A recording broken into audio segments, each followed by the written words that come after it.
इधर उत्तर प्रदेश में आजादी से पहले के बने एक मदरसे पर सरकारी अनुदान में घोटाले का आरोप लगा। आरोप है कि मदरसा प्रबंधन समिति ने बच्चों को सुविधाएं देने के बजाय उन पैसों से भ्रष्टाचार किया, घोटाला किया। अब ये मदरसा योगी सरकार की जांच के दायरे में आ चुका है और 15 दिनों में मदरसे में अनियमितताओं को लेकर जांच कमेटी अपनी रिपोर्ट सौंप देगी, जिसके बाद इसके भविष्य का फैसला हो पाएगा। देखिए ये रिपोर्ट।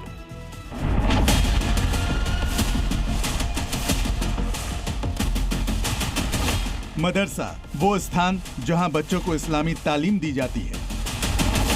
मदरसा वो स्थान जहां से बच्चों को शिक्षा के साथ मजहब का ज्ञान मिलता है।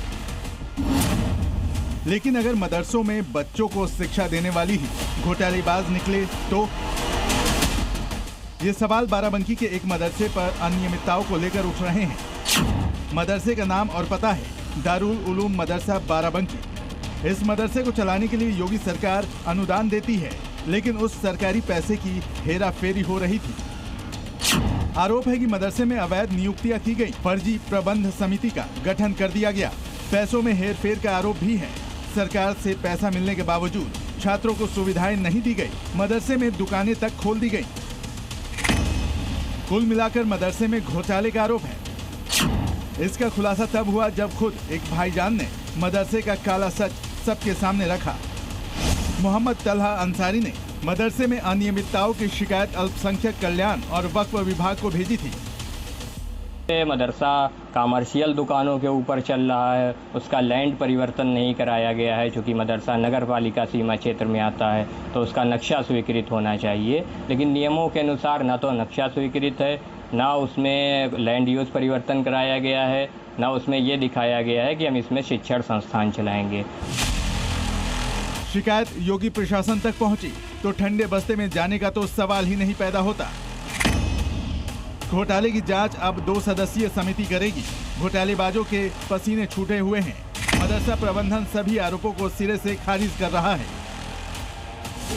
इसके बारे में हमें ज्यादा मालूमात नहीं। ये जिस वक्त मदरसा बना या कमेटी कायम हुई उस वक्त हम नहीं थे। देखिए ऐसा तो कुछ है नहीं, ये सिर्फ इल्जाम। मियां भाई के घोटालों के द एंड का वक्त आ गया है, क्योंकि अब जांच के लिए बनी समिति सरकारी अनुदान में गड़बड़ी करने वालों को ढूंढेगी, दस्तावेज खंगालेगी, नियुक्तियों की वैधता परखेगी, समिति की गठन की प्रक्रिया देखेगी और सरकारी अनुदान के हर खर्च का हिसाब भी चेक करेगी। यूपी के कई मदरसों को वहां के मौलाना दीमक की तरह चाट रहे हैं।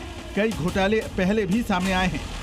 आजमगढ़ में तो एसआईटी जांच में 219 मदरसे ही अस्तित्व विहीन पाए गए थे। मिर्जापुर में 89 मदरसों को अवैध तरीके से मान्यता देने की बात सामने आई थी और मेरठ के 2 कमरों वाले एक मदरसे में 5500 छात्रों का फर्जी दाखिला दिखाकर 4 करोड़ रुपए हड़पे गए थे। और अब दारुल उलूम मदरसे में अनियमितताओं के आरोप से खलबली है। जांच रिपोर्ट आने में 15 दिन लगेंगे। रिपोर्ट में जो दोषी पाया जाएगा उसकी तय है। ब्यूरो रिपोर्ट, जी मीडिया।